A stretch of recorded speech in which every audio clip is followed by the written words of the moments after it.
Om Swastiastu, pada mata kuliah Sistem Informasi Manajemen ini, kami dari kelompok 7 akan membawakan materi tentang telekomunikasi, internet, dan teknologi nirkabel.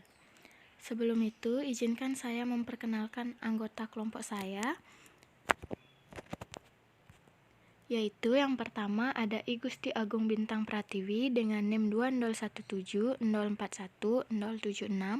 Kemudian yang kedua Putu Priantini dengan NIM 20170411144. Dan yang terakhir Loh Putu Putri Triwijani dengan NIM 20170411164. Di sini, saya sebagai penyaji pertama akan membawakan materi tentang telekomunikasi, internet, dan teknologi nirkabel. Telekomunikasi adalah dalam bentuk apapun yang terdapat berupa suara, data, teks, gambar, audio, dan video yang melalui jaringan berbasis komputer. Dan pengertian dari jaringan komputer adalah sebuah kumpulan komputer, printer yang tersambung pada internet yang mampu bekerja sama untuk mencapai tujuan, tergantung server bekerja dengan baik atau kapasitas yang ada pada routernya. Sehingga orang-orang lebih memilih telekomunikasi dan jaringan untuk memaksimalkan dalam pekerjaannya. Tidak menggantungkan orang lain untuk mendapatkan informasi yang penting dan benar atau akurat. Tidak hanya di perusahaan yang membutuhkan telekomunikasi jaringan, di luar perusahaan pun juga membutuhkan informasi-informasi yang akurat.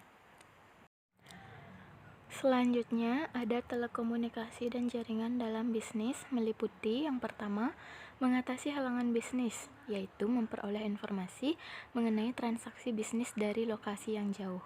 Yang kedua, mengatasi halangan waktu, yaitu menyediakan informasi ke lokasi yang jauh dengan cepat. Yang terakhir, mengatasi halangan biaya, yaitu mengurangi biaya dari sarana komunikasi tradisional. Di dalam jaringan komputer mempunyai berbagai macam jenis, yaitu yang pertama ada LAN atau Local Area Networking, yang kedua ada MAN, Metropolitan Area Networking, yang ketiga ada WAN atau Wide Area Networking, dan yang terakhir topologi jaringan atau berbagai macam, yaitu star, bus, ring, dan tree.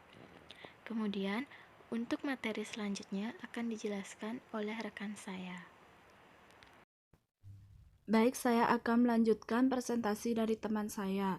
Sebelumnya, izinkan saya untuk memperkenalkan diri terlebih dahulu. Perkenalkan, nama saya I Gusti Agung Bintang Pratiwi dengan NIM 2017-04-1076. Baik, di sini saya akan menjelaskan materi tentang jaringan komunikasi. Yang pertama ada pengertian jaringan komunikasi. Jaringan komunikasi adalah saluran atau jalan tertentu yang digunakan untuk pertukaran informasi antar individu dan kelompok. Sebuah jaringan komunikasi identik dengan hubungan antara dua faktor atau lebih. Selanjutnya, saya akan menjelaskan struktur jaringan komunikasi. Struktur jaringan komunikasi dibagi menjadi 5. Yang pertama ada struktur lingkaran. Adalah struktur yang tidak memiliki pemimpin, semua anggota menempati posisi yang sama. Kedua, ada struktur roda. Adalah struktur yang memiliki pemimpin yang kelas dan posisinya berada di pusat. Yang ketiga, ada struktur Y. Adalah struktur yang memiliki pemimpin yang jelas, namun relatif kurang tersentralisasi jika dibandingkan dengan struktur roda. Yang keempat, ada struktur rantai, memiliki kesamaan dengan struktur lingkaran, di mana orang yang berada di posisi tengah lebih dianggap sebagai pemimpin dibandingkan dengan orang yang berada di posisi lainnya. Terakhir, ada struktur semua saluran, adalah struktur jaringan yang semua anggota memiliki kekuatan yang sama untuk memengaruhi anggota lainnya. Baik, selanjutnya saya akan menjelaskan analisis jaringan komunikasi. Hasil analisis jaringan komunikasi adalah teridentifikasinya individu-individu yang dianggap paling penting dalam jaringan struktur komunikasi. Dalam suatu sistem dapat diidentifikasi menggunakan analisis jaringan komunikasi yang memanfaatkan data hubungan mengenai arus komunikasi pada tipe hubungan interpersonal. Baik, selanjutnya saya akan menjelaskan konsep dasar tingkah laku sosial dalam analisis komunikasi. dibagi menjadi dua. Yang pertama, keterlibatan individu yang ada di dalam sistem tidak hanya seorang, melainkan melibatkan banyak pelaku yang berpartisipasi dalam sistem sosial tersebut. Yang kedua, ada perlu diperhatikan berbagai tingkatan struktur dalam sistem.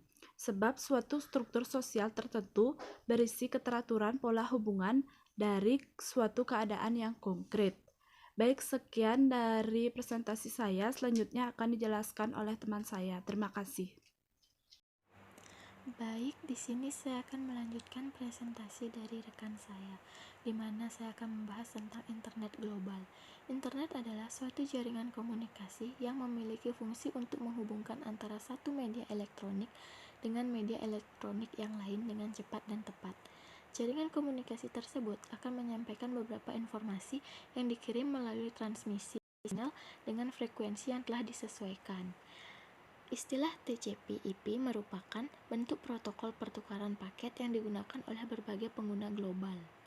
Menurut salah satu ahli dalam bidang IT, menjelaskan bahwa pengertian internet adalah suatu media yang digunakan untuk mengefisiensikan proses komunikasi menggunakan aplikasi seperti website, email, atau lain sebagainya. Sejarah internet. Sekitar tahun 1960-an, Departemen Pertahanan Amerika melalui ARPA memuat sistem jaringan yang diberi nama ARPANET. ARPANET sendiri merupakan cikal bakal lahirnya teknologi jaringan.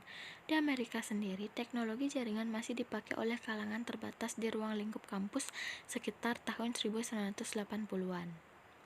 Kemudian, protokol standar TCP atau IP mulai dipublikasikan pada tahun 1982. Sekitar tahun 1986 didirikanlah ASP.NET yang menggantikan peranan dari ARPANET untuk mewadahi kegiatan riset dan penelitian di Amerika. Dan pada tahun 1990, ARPANET mulai diturunkan dan dengan layanan yang sama.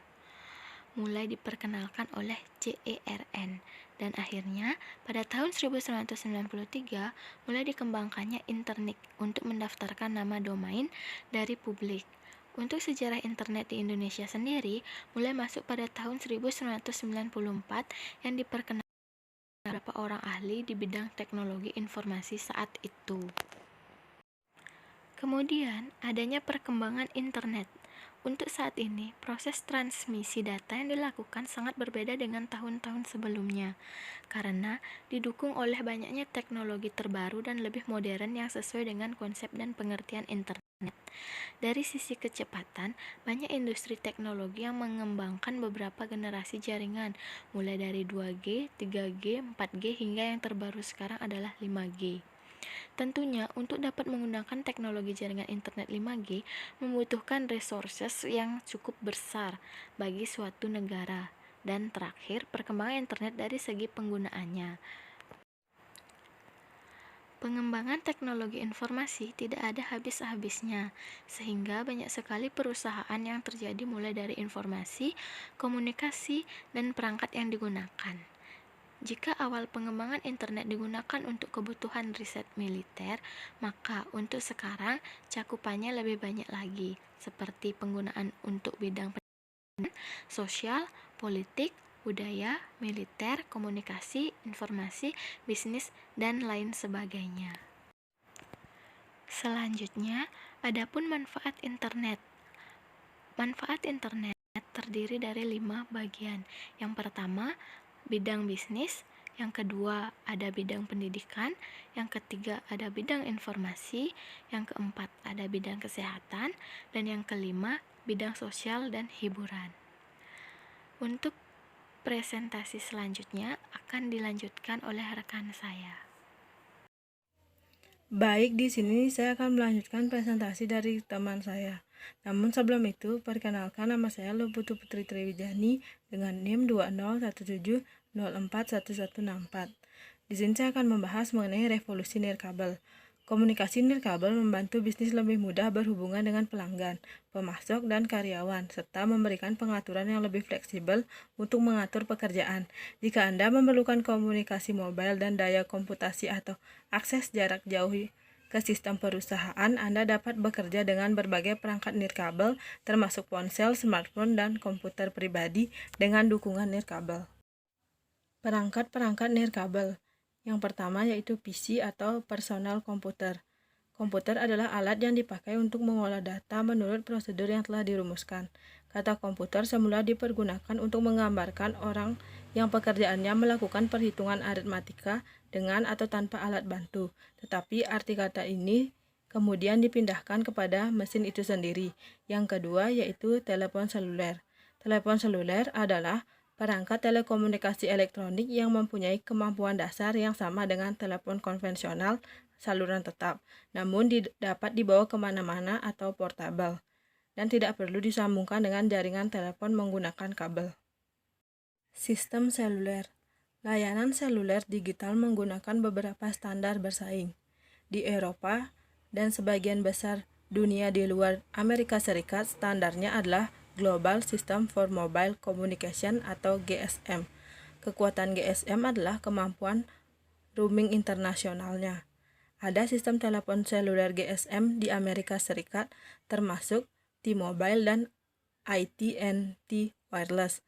Standar utama di Amerika Serikat adalah Code Division Multiple Access atau CDMA, yang merupakan sistem yang digunakan oleh Verizon dan Sprint.